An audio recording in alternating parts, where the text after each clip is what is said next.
जय हिंद दोस्तों, स्वागत है आपका 410 के इस नई वीडियो में। दोस्तों, इस वीडियो में हम Indian army GD solve sample paper को देखेंगे जो कि पार्ट 2 है। तो इससे पहले भी हम आर्मी जीडी का सॉल्व सैंपल पेपर बना चुके हैं।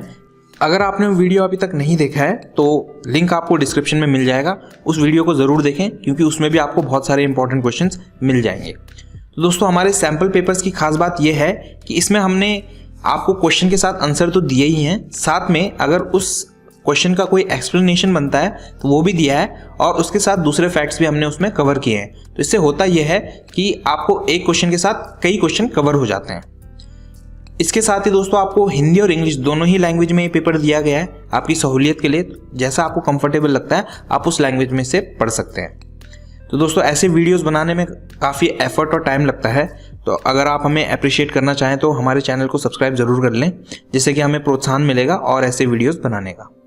तो अब शुरू करते हैं। तो इसमें सबसे पहला है सेक्शन ए जनरल नॉलेज का, यानी जीके का। तो दोस्तों, जैसा आपको पता ही होगा कि इंडियन आर्मी में 4 सेक्शन होते हैं: general knowledge, general science, math और लॉजिकल रीजनिंग। तो शुरुआत के जो 3 सेक्शन होते हैं उनमें 15-15 क्वेश्चन होते हैं और लॉजिकल रीजनिंग में 5 क्वेश्चन होते हैं। तो ये वीडियो लंबा ना बने, इसके लिए हमने क्या किया है कि हर सेक्शन से सिर्फ 5-5 क्वेश्चन लिए हैं और जो लॉजिकल रीजनिंग वाला सेक्शन है उससे सिर्फ 3 क्वेश्चन लिए हैं। तो इससे ये वीडियो छोटा रहेगा, लेकिन क्वेश्चन हम पूरे कवर करेंगे अगले पार्ट में। तो ऐसे क्या होगा, हम अलग अलग पार्ट बनाते जाएंगे। ये पार्ट 2 है तो अगला पार्ट 3 जो आएगा उसमें और 5 क्वेश्चन हम हर सेक्शन के कवर करेंगे। तो ऐसे करते करते बहुत सारे क्वेश्चन हमारे पास हो जाएंगे और एक टाइम पे हम पूरा सिलेबस भी कंप्लीट कर देंगे। इस तरीके से पूरा प्रोसेस जो है वो काम करेगा। तो पेपर शुरू करते हैं। इसमें सबसे पहला क्वेश्चन है, how many Lok Sabha seats belong to Rajasthan, यानी राजस्थान की कितनी लोकसभा सीटें हैं। तो इसमें ऑप्शंस हैं 32, 25, 30 या 17। तो इसका सही उत्तर होगा 25। राजस्थान की 25 लोकसभा सीटें हैं। तो दोस्तों, ये तो था क्वेश्चन और उसका आंसर। अब इससे जुड़े हुए कुछ और फैक्ट्स देख लेते हैं जिनसे कि क्वेश्चन बन सकते हैं। जैसे कि भारत के संविधान के अनुसार किसी भी सदन को अधिकतम 552 सीटें मिल सकती हैं। तो अगर ऐसा कोई क्वेश्चन आता है कि भारत के संविधान में अधिकतम कितनी सीटें किसी सदन को मिल सकती हैं, तो आप आंसर कर सकते हैं 552। तो इस तरीके से एक और क्वेश्चन इसमें कवर हो गया है। उसी तरीके से जी मावलंकर भारत के प्रथम लोकसभा स्पीकर थे। तो अगर ये क्वेश्चन बनता है कि भारत के प्रथम लोकसभा स्पीकर कौन थे, तो आप इसमें भी आंसर कर सकते हैं। ओम बिरला जो है वो लोकसभा के तत्कालीन स्पीकर है। तो ये एक और क्वेश्चन इसमें कवर हो गया। तो ऐसे हमने और क्वेश्चंस में भी कर रखा है जिससे कि आपको एक ही क्वेश्चन में बहुत सारे आंसर्स मिल जाएं और आपका ज़्यादा से ज़्यादा नॉलेज आपको मिले। अब देखते हैं अगला क्वेश्चन। इसमें India has largest deposits of dash in the world, Bharat में विश्व में डैश का सबसे बड़ा भंडार है। तो ऑप्शंस होंगे गोल्ड यानी सोना, कॉपर यानी तांबा, मिका यानी अभ्रक या फिर नन ऑफ दिस, इनमें से कोई भी नहीं। उसका सही उत्तर होगा दोस्तों मिका यानी अभ्रक। भारत में विश्व में अभ्रक का सबसे बड़ा भंडार है। अब इससे रिलेटेड फैक्ट्स देख लेते हैं। दुनिया में साउथ अफ्रीका सोने का सबसे बड़ा भंडार है। दुनिया में सबसे ज्यादा खनिज तेल सऊदी अरब में पाया जाता है। चीन दुनिया में चावल का सबसे बड़ा उत्पादक है। साथ ही दोस्तों, चीन दुनिया में चाय का भी सबसे बड़ा उत्पादक है। तो ये आपके यहाँ पे 4-5 क्वेश्चन इसमें भी कवर हो गए। अब देखते हैं अगला question. India's first satellite is named after, Bharat का पहला उपग्रह किसके नाम पर रखा गया है। तो ये है ऑप्शंस आर्यभट्ट, भास्कर 2, भास्कर 1 या होमी जे भाभा। इसका सही उत्तर होगा आर्यभट्ट। अब इसके फैक्ट्स देख लेते हैं। 20 जुलाई 1969 को नील आर्मस्ट्रांग चांद पर कदम रखने वाले पहले मानव बने। तो नील आर्मस्ट्रांग जो है वो पहले इंसान थे चांद पर कदम रखने वाले। उसके अलावा दोस्तों, राकेश शर्मा जो इंडिया के हैं अंतरिक्ष की यात्रा करने वाले पहले भारतीय थे। तो राकेश शर्मा इंडिया के पहले अंतरिक्ष यात्री थे। अब देखते हैं चौथा question. What is the minimum age for election या अपॉइंटमेंट ऑफ प्रेसिडेंट, राष्ट्रपति बनने के लिए न्यूनतम आयु क्या है। ये इंडिया के लिए पूछा गया है कि राष्ट्रपति बनने के लिए न्यूनतम आयु क्या है। तो यह है इसके ऑप्शंस 35 साल, 36 साल, 40 साल या 37 साल। तो इसका सही उत्तर जो है वो होगा 35 साल। अब देखते हैं इसके फैक्ट्स। सुप्रीम कोर्ट के मुख्य न्यायाधीश बनने के लिए न्यूनतम आयु सीमा 65 वर्ष है। भारत के प्रधानमंत्री बनने के लिए न्यूनतम आयु सीमा 25 वर्ष है, यानी 25 साल कम से कम यदि वह लोकसभा सदस्य हैं, और 30 वर्ष यदि वो राज्यसभा सदस्य हैं। यानी अगर लोकसभा सदस्य होंगे तो 25 साल मिनिमम आयु, और राज्यसभा सदस्य होंगे तो 30 साल मिनिमम एज। राज्यपाल बनने के लिए न्यूनतम आयु सीमा जो है वो 35 वर्ष है। मुख्यमंत्री बनने के लिए न्यूनतम आयु सीमा 25 वर्ष है। अब देखते हैं पांचवा question. The third battle of Panipat was fought in the year. Panipat की तीसरी लड़ाई किस वर्ष में लड़ी गई थी? यह है ऑप्शंस 1707, 1739, 1757 या 1761 में। तो इसका सही उत्तर जो है वो होगा डी 1761 में। अब इससे फैक्ट्स देखते हैं। पानीपत की कुल 3 लड़ाइयाँ हुई हैं। उसमें पहली लड़ाई जब हुई थी वो 1526 में हुई थी, जो कि बाबर और इब्राहिम लोदी के बीच में हुई। दूसरी लड़ाई पानीपत की 1556 में हुई, जो कि हेमू और अकबर के बीच में हुई। पानीपत की तीसरी लड़ाई 1761 में हुई, जो कि अहमद शाह दुरानी और सदाशिवराव भाव के बीच में हुई थी। तो ये थे जीके के 5 क्वेश्चन। अब अगला सेक्शन है हमारे पास जनरल साइंस का, यानी सेक्शन बी। तो इसमें जनरल साइंस के क्वेश्चन मिलेंगे। आगे आने वाले जो 5 क्वेश्चन होंगे वो जनरल साइंस के होंगे। तो इसमें सबसे पहला क्वेश्चन है, यानी आपका छठा question, which acid is present in milk. दूध में कौन सा अम्ल मौजूद होता है? तो इसके ऑप्शंस हैं acetic acid, tartaric acid, lactic acid या फिर ब्यूट्रिक एसिड। तो इसका सही उत्तर होगा सी, लैक्टिक एसिड। अब जैसे हमारे पास दूध में लैक्टिक एसिड होता है, उसी तरीके से जो सिरका होता है यानी विनेगर, उसमें एसिटिक एसिड होता है। टमाटर यानी टोमेटो में सिट्रिक एसिड और मैलिक एसिड 2 एसिड होते हैं। उसी तरीके से नींबू यानी लेमन में सिट्रिक एसिड होता है, और टैमरिंड यानी इमली जो होती है उसमें टार्टरिक एसिड होता है। तो इनमें से अगर कोई सवाल आपसे पूछा जाता है तो आप आसानी से उत्तर दे सकते हैं। अब देखते हैं 7वां question, what is the SI unit of current. विद्युत धारा की एसआई इकाई क्या है? एम्पियर, जूल, वोल्ट या फिर वॉट। तो इसका सही उत्तर जो है वो है एम्पियर। अब एसआई यूनिट ऑफ वर्क, जो कार्य का एसआई मात्रक है वो है जूल। वेलोसिटी यानी वेग का एसआई यूनिट या एसआई मात्रक है मीटर पर सेकेंड। वैसे ही पावर यानी शक्ति का एसआई यूनिट है वाट, और एसआई यूनिट ऑफ एक्सेलरेशन यानी त्वरण का एसआई मात्रक है मीटर पर सेकेंड स्क्वायर।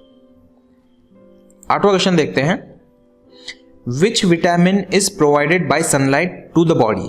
यानी शरीर को सूर्य के प्रकाश द्वारा कौन सा विटामिन मिलता है? Vitamin A, vitamin B, vitamin C या फिर विटामिन डी। तो इसका सही उत्तर होगा विटामिन डी। अब दोस्तों यहाँ पे विटामिन के नाम दिए गए हैं, अलग अलग विटामिन के, और इस तरफ उनके जो कमी से जो बीमारियां होती हैं वो दी गई हैं। तो इसमें जैसे विटामिन ए है, अगर उसकी कमी रहे तो नाइट ब्लाइंडनेस हो सकती है। विटामिन बी की कमी से बेरी नाम की बीमारी हो सकती है। विटामिन सी से scurvy, vitamin D rickets, vitamin E से हेमोलिसिस और विटामिन के से ब्लीडिंग, जो ब्लीडिंग होती है वो हो सकती है। अब देखते हैं 9th question, what is the symbol of mercury. पारे का संकेत क्या है? Mg, Hg, He या Mn। तो इसका सही उत्तर होगा Hg। जैसे Hg मरकरी का सिंबल है, वैसे ही गोल्ड का सिंबल Au है, सिल्वर का Ag, ब्रोमीन का Br और फास्फोरस का P। 10वां question, ohm is the unit of. Ohm किसका मात्रक है यानी किसकी इकाई है? वर्क यानी कार्य की, एनर्जी ऊर्जा, रेजिस्टेंस प्रतिरोध या फिर पावर या शक्ति। तो इसका सही उत्तर होगा रेजिस्टेंस यानी प्रतिरोध। इलेक्ट्रिक चार्ज का जो यूनिट है, मात्रक है या विद्युत आवेश का, वो कूलम होता है। प्रेशर यानी दाब का पास्कल होता है। इंपल्स यानी आवेग का न्यूटन सेकंड होता है। फोर्स यानी बल का न्यूटन होता है। तो ये हुए जनरल साइंस के क्वेश्चन यहाँ पे खत्म, 5 क्वेश्चन। अब चलते हैं मैथ्स की तरफ। अब आने वाले जो 5 क्वेश्चन होंगे वो मैथ्स के होंगे। तो इसमें सबसे पहला क्वेश्चन जो कि है 11th question, a rational number equivalent to 5/7 is 5/7 के बराबर परिमेय संख्या है 15/17, 25/27, 10/14, 10/27। इसका सही उत्तर जो है वो होगा सी 10/14। अब ये कैसे होगा? अगर हम इन दोनों नंबर को 2 से डिवाइड करें, 10 को भी और 14 को भी, तब हमें 5/7 मिल जाता है। तो इस तरीके से ऐसे क्वेश्चंस को सॉल्व किया जाता है। अब चलते हैं अगले क्वेश्चन की तरफ। The zero of the polynomial px is equal to 2x + 5 is, बहुपद px is equal to 2x + 5 का शून्यक है 2, 5, -5/2 या -2/5। तो उसका सही उत्तर है सी। अब कैसे आया उसको देखते हैं। यहाँ पे हमें पता है 2x + 5 इज इक्वल टू 0 होता है। तो अगर हम 5 को इस तरफ ले जाएंगे तो -5 बन जाएगा, और x को अगर क्योंकि मल्टीप्लिकेशन में यहाँ पे ये है तो यहाँ इज इक्वल टू के इस तरफ जाएगा तो डिवाइड में आ जाएगा। तो इस तरीके से ये सॉल्व होगा। अगला question, the average of 2, 1, 5, 2, 3, 6 and 2 is 2, 1, 5, 2, 3, 6 और 2 का औसत क्या है? 3, 4, 2 या फिर 5? इसका सही उत्तर होगा 3। तो जैसे कि हमें पता है एवरेज निकालने का फॉर्मूला होता है सम ऑफ ऑब्जर्वेशन, यानी जितनी भी हमारे पास ऑब्जर्वेशन है उनको ऐड करके जो आएगा उसका सम, और नंबर ऑफ ऑब्जर्वेशन, जितनी ऑब्जर्वेशन हमारे पास टोटल है। उसमें टोटल 7 ऑब्जर्वेशन हमारे पास है तो 7, और इन सबको ऐड करके जो वैल्यू आएगी 21/7। तो इसलिए एवरेज बन जाता है, इसे डिवाइड करेंगे। अब चलते हैं 14वें क्वेश्चन पे। The ones digit of the cube of 53 is, 53 के घन का इकाई अंक है 9, 3, 7 या 1। तो इसका सही उत्तर है 7। कैसे आया? 53 का अगर क्यूब हम निकालेंगे तो ये 148877 आता है। तो इसके इकाई में 7 है, इसलिए 7 इसका सही उत्तर है। अब 15th क्वेश्चन देखते हैं। 2 square into 2 cube into 2 4 is equal to, 2 square 2 cube into 2 4 किसके बराबर है? 224, 2 raised to power 9, 2 raised to the power -5 या 2 raised to the power -9। तो इसका सही उत्तर जो है वो होगा B, 2 raised to the power 9। कैसे आया?